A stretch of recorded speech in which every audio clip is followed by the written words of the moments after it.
to the Family Movie Night podcast, where we want to help your family have better conversations around the content you consume. This is episode 42, and we are talking about the Netflix original movie from 2021, Yes Day. And I am very excited to talk about this because we have our wonderful co-host all in the virtual building. Donnie Dorsey, the hero of our podcast. Let me just ask you this, Donnie. Is every day just a yes day for you, man? I just feel like your life is one big yes day, man. You're just a yes day, man. I'm going to have to be contrarian in this, and I'm going to say no. It's definitely much more of a no, and then releasing opportunities. There we go. I can see that. Yes. Yeah, I'll just tell you this. I've had Donnie Dorsey tell me no enough. It's scary enough to imagine what it would be to be his child. So they hear that no, like they're like, oh no, he's using his dad voice. It's a wonderful thing when you become a dad and you get to that point. You don't even have to say no. They can just see it in your eyes. They just know in your eyes. I'm going to ask you something, but I'm going to go. Yes, very, very good. All right. And then, of course, the villain of our podcast, cold, dead-hearted Sawyer Hewlett. Sawyer, how are you doing today? Doing good. I'm in a no mood as well. I echo Donnie. Always Mr. No. I'm the true villain. Okay. Villain. Okay. That's right. I can't wait to get to it. And then, of course, the mom of our podcast, who herself, I feel like when we were talking before, you said you are Miss Yes Day. So Heidi Cooper. Yes Day. Look at this child just came in here crying, and I'm like, "Where is Daddy? Where is Daddy?" And I can't. He's here, isn't he? Oh. He's not going to find Daddy. No, it's not gonna be a fun yes day at the no, yeah. Yes, well, that's all right. Heidi is as most moms pulling double duty here on her job as both mom and co-host of the podcast. We're thankful for that, but we're really thankful to be talking about this movie, 2021's Yes Day, which is about the following. Always feeling like they have to say no to their kids, Allison and Carlos decide to give their 3 kids a yes day, during which the kids have 24 hours to make the rules, and the parents have to say yes. But before we get to talking about that, Donnie Dorsey, why don't you tell them what it is that we do on this podcast? On this podcast, we encourage every family at Community Christian Church to have a monthly movie night to help you and your children build memories, start conversations that'll matter. The goal of our family ministry is to help you raise your children to love Jesus and his way of life above all other things. And we know that critical to that is for you to have routine, regular times of connection, and shared experiences that help you build stronger relationships. And, movie nights are just great opportunities to do that, because movies are not just an easy way to share laughter and joy, fear and sadness in a safe environment, but they also give us chances to talk about what matters most to us in ways that are meaningful and memorable with our children. And on this podcast, we want to not only recommend some movies that you can watch, but give you some ideas of meaningful conversations you can have with your kids during or after the movie. And as always, the point of this podcast is not to add one more thing to our to-do list as parents that we're going to feel guilty about not getting done. We just want to make it easier for you and your kids to enjoy being together and to build memories and have conversations that truly matter. So throughout our conversation today, remember that we just want to have fun and help you think of simple and easy ways to share your love of Jesus with your kids. And this movie, I think, is going to be a great opportunity to do that. I think especially with your younger kids, maybe even into middle school age, there is probably a level to which your high schoolers will find this a little too saccharine sweet to be their jam. But I think younger kids, I know my kids in particular, love this movie. And one thing that actually came out of this movie, interestingly enough, this is a movie that I did not even think of covering on this podcast, but my kids were watching it one day and they came to talk to me about a lesson they had learned from this movie about why sometimes it's important to say no to yourself and why it's important sometimes to follow mommy and daddy's rules. And it really was a very interesting conversation. And so watching it with them, was a lot of fun. And we're going to talk about that. But first, I just want to talk about how this movie is a good chance to build memories with your kids, not just the conversations and the themes, but does this movie work just on its level? It's a family comedy. So it really is kind of designed in that way. Heidi Cooper, mom of the podcast, did this movie just work as kind of a fun family comedy? It's even got some really sweet and sappy moments. Did all those work for you? Oh, it totally worked for me. I loved this movie. And for so many reasons, I think that like I myself learned things from it. Like I learned like the dad, he is more of like the passive, and he says like, I need to be a partner for her, at the end, he kind of recognizes that in himself. And I was like, yeah. So like when I am like never wanting to say no, never wanting to like put boundaries in place because, it's hard. That's just hard for me to do. Then it kind of creates this situation where, my partner may not feel like he has a partner all the time because I'm like more defending the child and like protecting the child, than, just wanting to keep the peace and kind of, keep things moving smoothly and all of that, avoid conflict, but it's not actually always helpful. Yeah. So that was helpful for me to see. So you would say this movie changed your life, Heidi? It was life-changing, obviously. Obviously, as every Jennifer Garner movie is. I think it taught me that I need to have a no day. I think we're there clear you on go. that. Yeah. Nathan is going to facilitate my efforts because they will be it's all going to be foreign to me. Yeah. Funny enough, I'm on the other side of this, which is I am Mr. No, but we'll get to that in a little bit. I want to go ahead and talk to Donnie Dorsey, the hero of our podcast. Donnie, one of my favorite things about our relationships, Donnie, you and I have been really, really good friends for a long time, is how much we both love to laugh. Is this movie have enough moments to make you laugh that it's worth it? Oh, absolutely. There is physical comedy. There is good jokes. There is situational comedy. They just get themselves into situations that you're like, oh yes, I can. Yeah, this is going to be good. Oh yeah. It definitely will definitely be something that you could find some good moments to laugh about. Yeah. Well, and I think, did you watch this with your kids? I did. Yeah. Okay. Let me ask, when they get to the end of the movie and there's the big party scene and the foam is going out, did your kids lose their minds? My kids were like, oh man, mommy would be so mad. Yep. They were definitely like, oh no, that I would not do that. That is like they just were looking back going, that's messy. I'm not cleaning that up. Like, you got some condescending kids between the two of you guys. Like, I'll say this. I was laughing about that. My kids treated that like it was the Shallows of a situational horror of like, mommy would come home and find the foam all through the house. Do you know what would happen to us? So very good, very good. And if you can't already hear the ominous tones of music, if you can't see the dark clouds forming on the horizon, you need to know the villain of our podcast, Sawyer Hewlett, is about to tell us what he, a childless single man, thought of Yes Day. Sawyer, I'm just going to say I have a feeling, as you have always very diplomatically said, you are not the target demographic for this movie. I am not the target demo for this movie is the best way that I can describe it. You mentioned it earlier. The high school kids might not love this movie. I'm still very much in that I'm closer to a high school kid in terms of mental demographic than I am to Nathan, Donnie, or Heidi. And this movie, the old people. There were funny moments. There were some funny moments, and we're gonna have a good conversation about it. I will not be revisiting this movie. You probably couldn't to revisit his character for this. His character, he is no. He's just the word no. I'm just the existence of negativity today. He is the personification of the word no. Yeah. So I'll say this. I know 1000% for sure.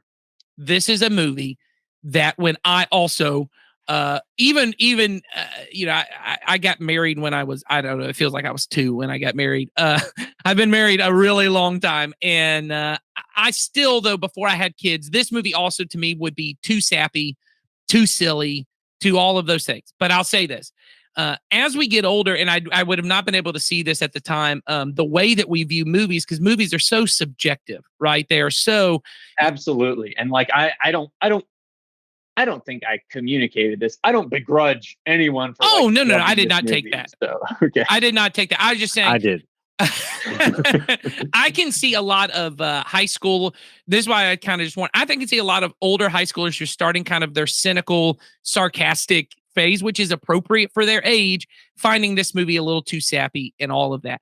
But I think not only will your younger kids, so I'm talking about elementary age, young middle school, 6th, 7th grade, they will find this kind of funny and kind of sweet. But I think you as a parent will get wrapped up in it. And I'll just start by talking about the first 10 minutes of this movie as a parent are as effective to me. And I would have turned off the podcast at this point when someone said this at another point. They're as effective to me as the first 10 minutes of the movie Up. And what I mean is Jennifer Garner talking about and perfectly encapsulating what it feels like to become a parent when you first get married and everything is yes. Right. This is the Finding Nemo saga all over again. You just reignited it. Okay. Yeah. But, I'm just saying, once again, it's lived experience. I think when you've had the experience of, my wife and I, we started dating when we were 15 and we got married when we were 19. And then we were 20. I was 26 when I had my first kid.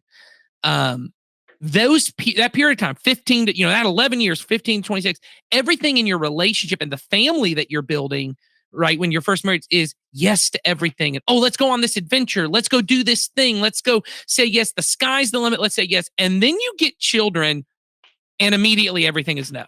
Don't touch that. Don't do that. No, you can't go there. No, you can. And you go from being, man, my whole family life, my world is yes and open to adventure, to feeling like, because I'm responsible not only for the safety and life of a child, but really their development as a person, you feel like a lot of your life is saying no.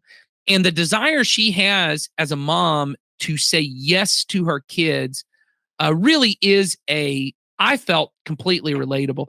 Donnie, you were saying yes. Did you feel the same way in that opening 10 minutes? Like, oh, this is my life. I mean, it definitely is, because I mean, like when you first, like you said, I mean, when it first starts out, everything feels like you can say yes to everything, because there's safer boundaries. There's a lot more knowledge of everything that's going on. Well, so, you're both adults. Exactly. Like, and so like when you're in that, like it's just yes. But when you're responsible for anyone else or anything else, you become more cognizant of the dangers and the possibilities of things going wrong. And it's almost like that you're trying to protect yourself from the failure of getting it wrong for someone else. It's like it's like when you're like, if you're spending your own money and you lose it, you're kind of like, okay, this is my money, that's fine. You're playing with house money kind of thing, like it's whatever. But when it's like, hey, I've given you this $100 and I need you to do something with it. I'm just gonna put it in the ground. Yeah. You feel like you're managing someone else's money, and I agree. So I think this movie is effective. I laughed a lot, but primarily just laughing with my kids. That's another thing I did not understand. Like I don't think I would ever just turn this movie on for me. Like, oh, let's just have a good laugh and turn it on. But like Donnie said, watching it with your kids, watching them laugh, man, as a parent, that's another thing. Giving them opportunities to just laugh and have a good time. I think this movie is going to work, especially once again, if you've got kids about the ages of the kids in this movie. I think the oldest girl is like 14. I think she says she's a freshman or something like that. I think all of that, it feels relatable, and it's a feel good time. So let's talk about the themes of this movie. And really, the theme behind this is when to help our kids say yes, when as parents we want to say yes, and when do we need to say no, which really, once again, in life in the kingdom is so important. I think when it comes to being, for many people, their Christian experience, the only word they know is no. That what God really, the only word God has to say to you, people come and say, God gave me a word to speak to you. And what all of us think the word God gave to speak was no. That thing you're about to do, no. That thing you really want to do, no. That thought you just thought, no. That fun you want to have, no. And that's what we think it is. But so much, and this is from the writings of Paul, that every promise of God that is fulfilled in Jesus is yes and amen. That every promise is yes, that God really is a God of both. There are no's because they're dangerous, but there's so much yes for us too. There's so much in God that is a life of abundance, of peace, and of joy. But that life comes about by saying no to other things. That freedom in Jesus is freedom for something, but it's also freedom from something. And being able to help our kids understand. I remember a lesson my dad taught me when I was a kid, and he just said it all the time. I don't remember a lot of like individual lessons anyone gave, but you remember the things your mom and dad said over and over again. The thing my dad said to me all the time was, everything you say yes to means you're saying no to every other thing. There is no way to say yes to something and yes to every other thing. And so many of our kids, and this is just part of growing up. So this may just be a good adult lesson for some of us as adults to learn is there is no way I can say yes to everyone. And saying yes to everyone really means saying no to everyone, because I am a limited, finite human being. I do not have the unlimited potential of Jesus. So I have to be a person who says no to some things to say yes to other things. And being able to teach our kids there are times to say no and there are times to say yes is really important. And so let's just start the conversation there. How does this movie help our kids to have conversations about when is it okay to say no? When is it okay to say yes? All those kind of things. So anyone want to jump in there? I mean, the first thing I think about, honestly, is that it's the idea that there's love in no. Because hang on. Ooh, we need to let that breathe. We need to let that breathe. That's good, Donnie. I'm gonna repeat. Donnie just said there is love in no. We often as parents think no is an unloving thing to say. There is love in no. All right, that's breathed. All right, go, Donnie. and the thing about it too is that I think we instill that idea in our kids sometimes unintentionally that if I tell you no, it means I don't love you. Because by saying yes, yes means I love you. So when you say no, our kids take it personally. They go, oh, well, you don't love me because you told me no. And but instead, it's not because I'm not telling you no because I don't love you.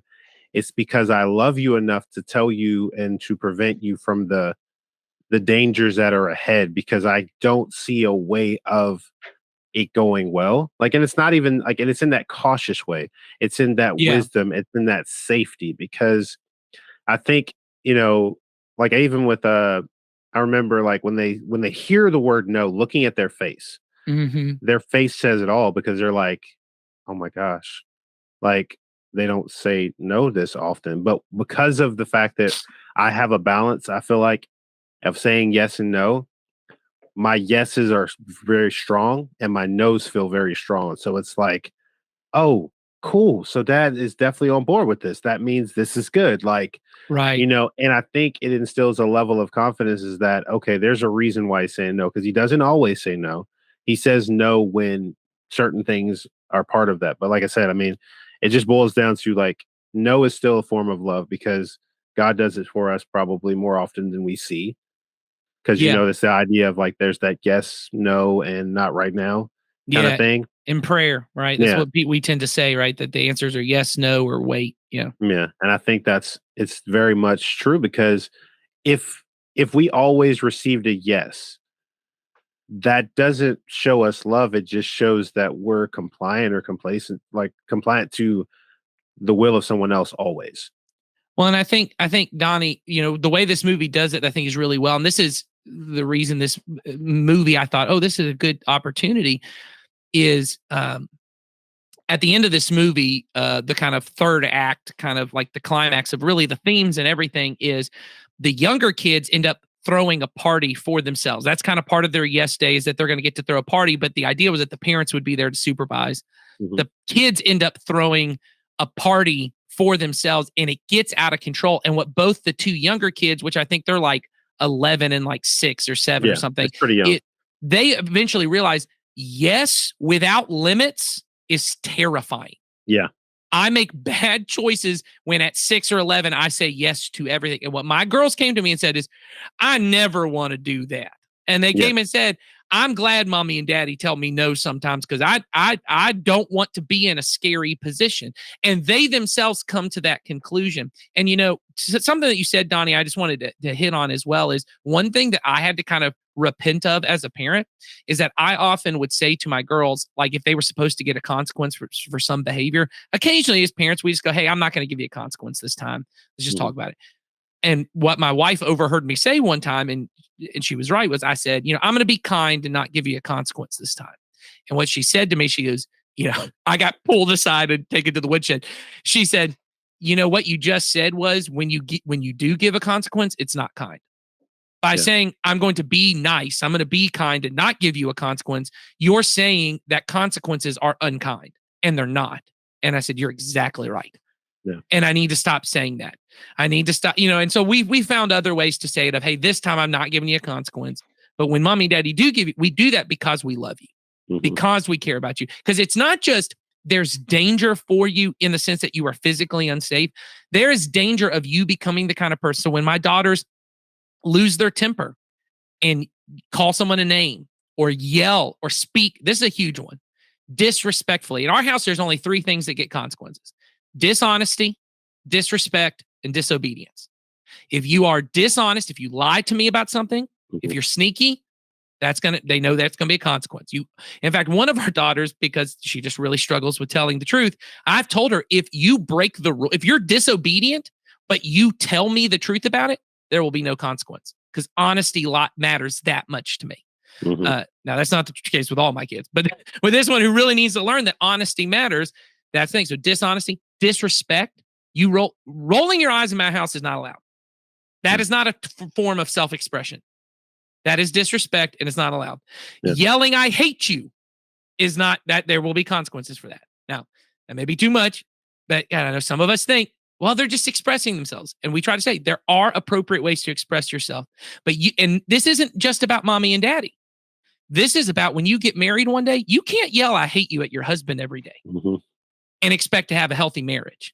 There are forms of self-expression that are not appropriate. Yeah, 100%. Because I've told them like that, like the way you interact with your sibling can't always be the same way you interact with another person, because the reason is because you know and expect the result of how your sibling is going to respond. You don't know that if you act the same way, that the kid that you're playing with is going to respond the same. Said, like, you might be able to say something sarcastic or something real snippy with your sister or your brother, but you might say that to some kid in another location, and they've had a different purview of that, and they become aggressive. And like you have, like, your actions, like you have to be in control of, like, you want to be better control of what's coming out of your mouth and your actions that you take. Well, and I think even just beyond their physical safety, I want you to be a person, and this is what this whole podcast, I want you to be a person who loves like Jesus, and disrespect is against the love of Jesus. There is no way for you to love another person and call them the names that you're calling them right now. There is no way for you to love another person and disrespect and dishonor them and treat them like they don't matter. So dishonesty, disrespect, obviously disobedience. There are rules that are in my house, and we say this to my kids all the time, and I'm guessing other parents say this is, I get other parents let their kids do that. I get other parents that this is our house rules. If you break it, there's a consequence for that. So if I tell you something explicitly to do and you don't do it, those get consequences. But we allow our kids to tell us they disagree with us. You're allowed to express yourself, say, I think that's a bad idea. I don't want to do it. You're allowed to tell me that you don't like me right now. They say that. I said, you can, instead of saying you don't hate me, say, I'm mad at you. I don't like you right now.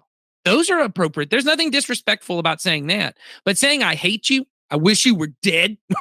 That is beyond the pale. So there is love, as you said. There's nothing unkind in giving consequences, especially when they're young. But there is a shifting point. And this is what I love about this movie, I think is important, is, and we've said this a bunch of time on this podcast. I know both Jason and Ed have said it on our other podcast, that in parenting, when your kids are young, no is your friend. Control. You want to set really strong boundaries, less conversations, more consequences, more control, more, hey, you do what because I so is appropriate, for kids 10 and younger, right? But then there comes a point as your kids start to mature, and there's a teenager in this movie who wants to go to a concert with her friend, and that's a big thing. And the mom's gut reaction is, no, you can't go do that, right? That as a kid gets older, you want influence, you want relationship. And so that work, you may have to say yes to some things you previously would have said no to, and that there's a power in the yes, because if you say no to everything, they may go behind your back and do it anyway. And now you don't have the relational influence to help. And so I think this movie deals with that. So Heidi Cooper, queen of the yes, mom herself, that part of the movie, was there something in the relationship with Jennifer Garner and the older daughter? You've had a child who now is an adult. So you've gone through this whole phase. What really spoke to you in that part of the movie? Oh, I mean, every part of it. And yeah, every single thing about it. In fact, we had this exact argument. No, I'm just kidding. It's definitely, my son is 19. It feels like he's a lot older because he's just the way he's doing life.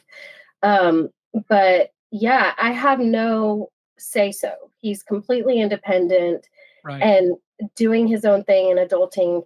And so I have no say so in anything. And it's crazy to think, like, just 3 years ago, like, I could have said no to anything and everything.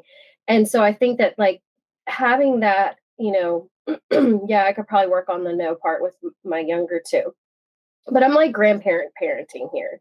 Like, I've got one that's an adult and then two little ones. So right. I feel a lot like a grandparent. And I'm like, fine. You're so cute, Right. But yeah, I think that part of it, like saying no, and then having the relationship and having that, establishing that dynamic you're talking about at some point, around the age of 10, where they start to use their critical thinking, what they do have of it, and they start to make decisions. And there's times that you say yes to things that you maybe would have said no to or want to say no to, but you allow them the opportunity to prove themselves, because that just on the other side of school and 18 and things like that, they can ultimately choose what they want. And right. You want to give them some kind of environment to start to say yes to things that they want to say yes to, and no to things that they choose to say no to. Yeah. Well, and I think what I love about this movie and that part that you're talking about, Heidi, of the concert is, so the daughter, Jenna Ortega, who is a fantastic actress, star is kind of, on the rise. She was just recently in the most recent Scream movie. And there's another movie coming. Oh, she was in a movie, which I'll just say this is not a family movie. This movie is heavy, but it's called The Fallout. It's an HBO original movie that came out, and it is about two girls who live through a school shooting, and she is one of the ones, and it is very profound. So I'll just throw that out there. This is not a movie necessarily for your kids, but as adults, just to understand kind of this thing that's in our culture now, and just to understand that experience. It is a power, and she is a powerhouse of an actress in that movie. But anyway, she in this movie is a fun-loving 14-year-old girl and wants to go to a concert with her friends. And the mom has said, as part of the deal, is she has said no to it previously unless she gets to go. And she says, if I can make it all the way through the yes day without saying no to anything, the mom says this, then we go to the concert together.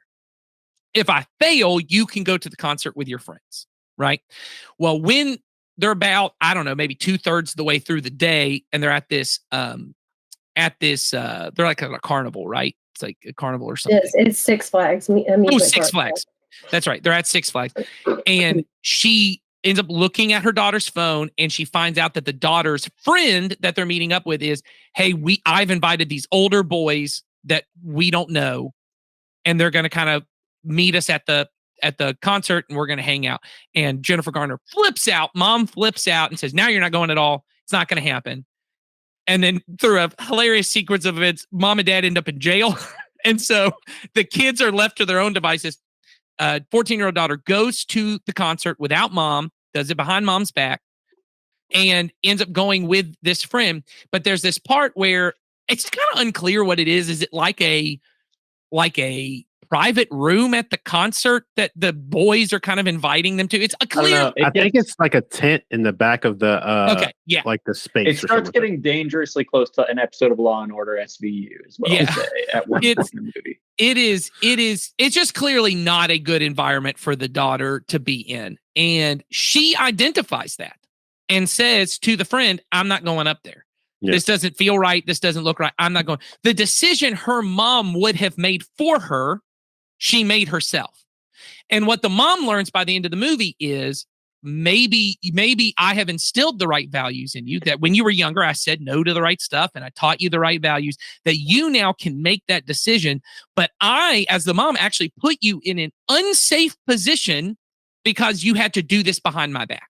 Mm-hmm. Because you had to go behind my back, you could, when you left your friend who did decide to go off with the boys, you were alone in this place where you didn't know anyone. Whereas if I knew you were there, you could have called me, gotten a hold of me. And the whole thing, just for any parent who's already kind of freaking out, like, oh my God, what am I going to have to watch happen? It's all very safe. The girl ends up safe. There's a really sweet moment where the Jennifer Garner sings and gets her daughter. It's a very kind of sweet, sappy moment.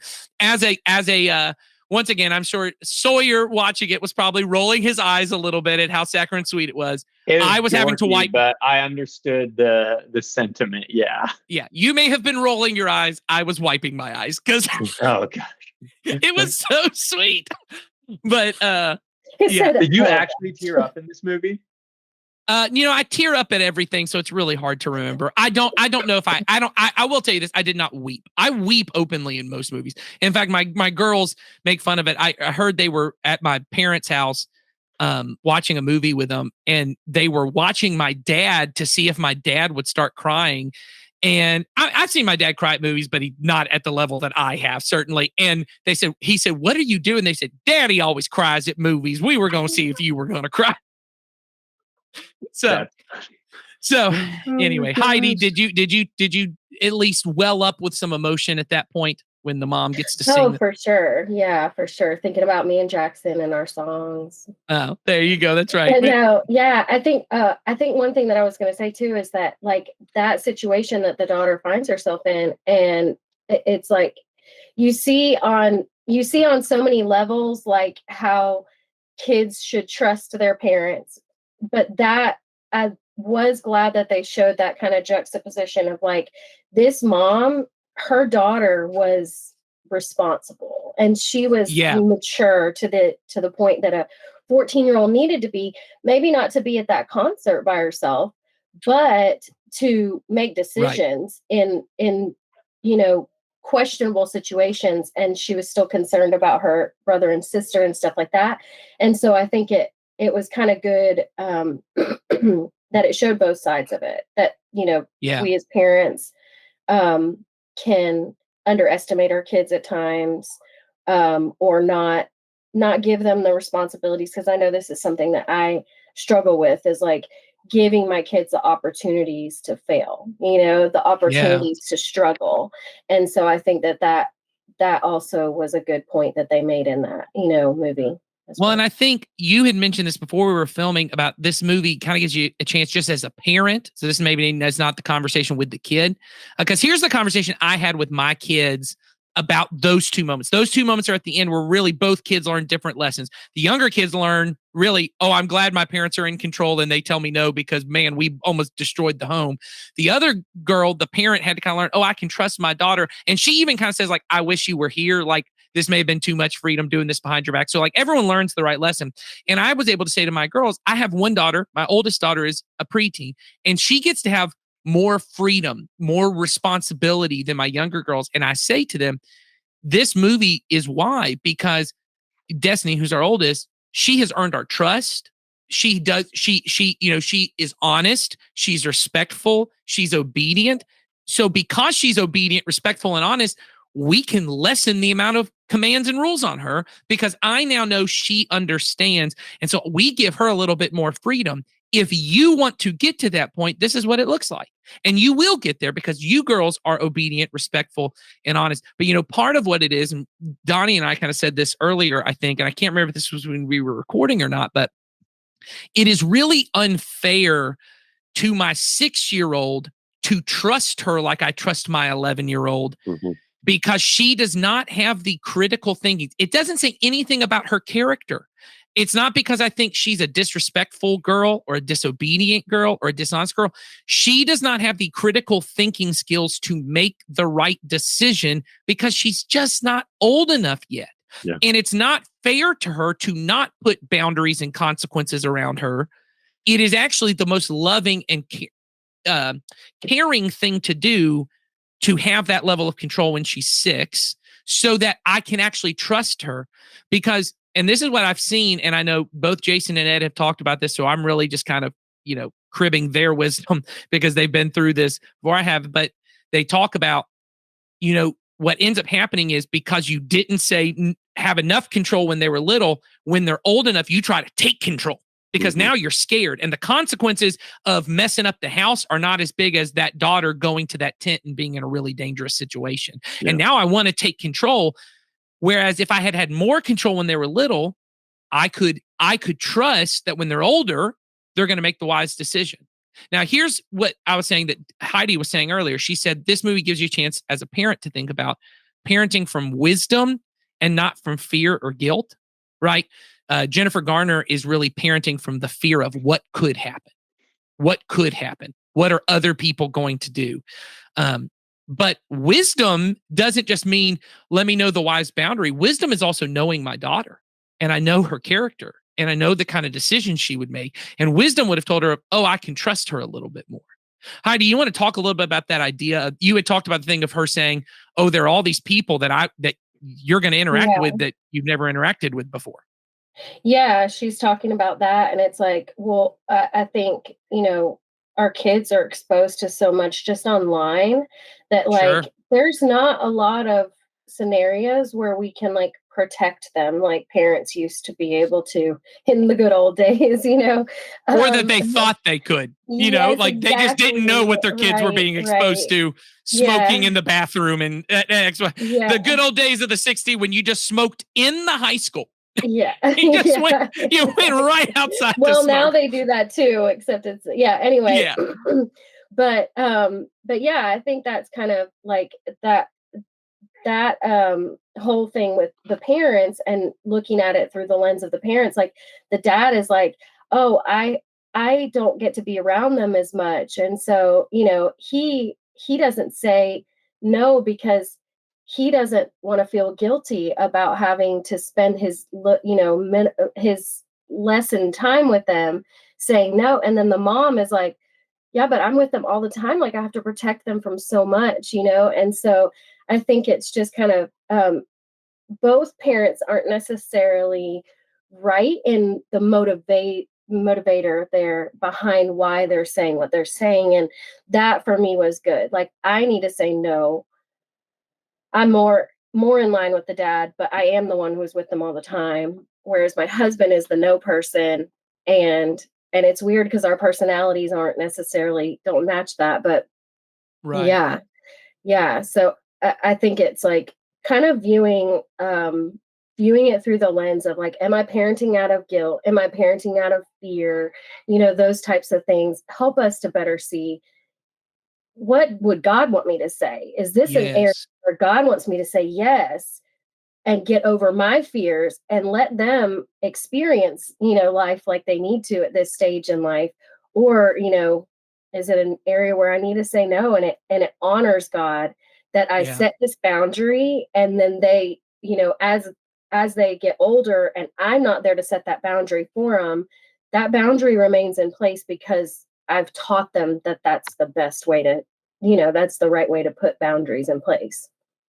And Heidi, I just kind of want to end there with your final 2 points there. One, the importance of parents being on the same team. Edgar Ramirez's character, the dad, kind of learning like, I'm not supporting my wife by being the yes man all the time.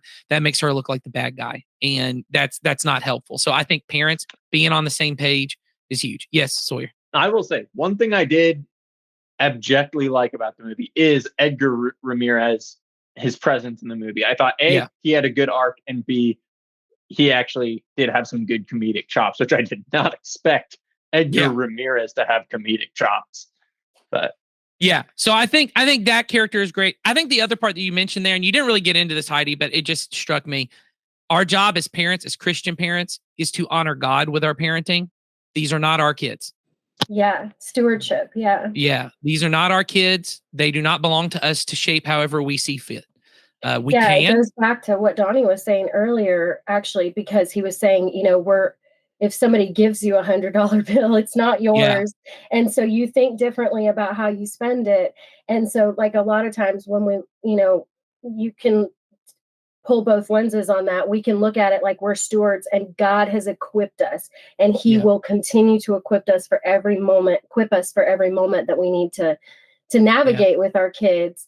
But when you think about, well, this isn't my kid, and I'm so responsible for all this influence and all this like establishing who they are as a person, that can get overwhelming.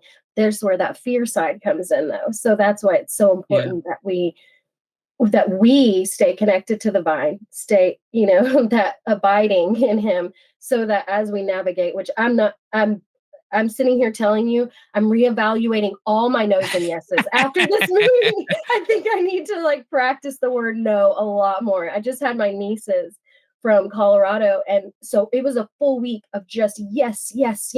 Right. And I realized it wasn't crazy for my kids. Yeah. It was kind of normal. And so anyway, I'm just saying, this is not something I get right, but I think there's and all of us, I think a point towards Jesus either way. Just go back to him, just center with him, and that will be how you figure out this path forward. Well, I think that's a good final word for us there. Our job is to honor God with our parenting. It is not to shape my family in the way that is most fun or enjoyable or comfortable for me. It's not, I say no to everything because as mom, I'm so afraid to let you go off and try things. And it just, that would make me uncomfortable. So I'm going to say no. It's also not to say yes to everything because I don't want to be the bad guy ever. It really is. I want to honor God and really seek him in everything and say, God, what would you have me do as mom? What would you have me do as dad? How would you have me be a husband, a wife, a teammate in this situation? And the good news of that is, as you said, I don't have to be responsible for the results. If I seek God in everything, I don't know how my kids will turn out, but I can trust that God is going to be a better father to them than I could ever be. And he is going to continue to pursue them and protect them and guide them even when I can't. And so that's our hope. I hope you guys watch this movie. I hope you have a lot of fun. And most importantly, you continue to raise your kids to love Jesus and his way of life even more. We'll see you next time.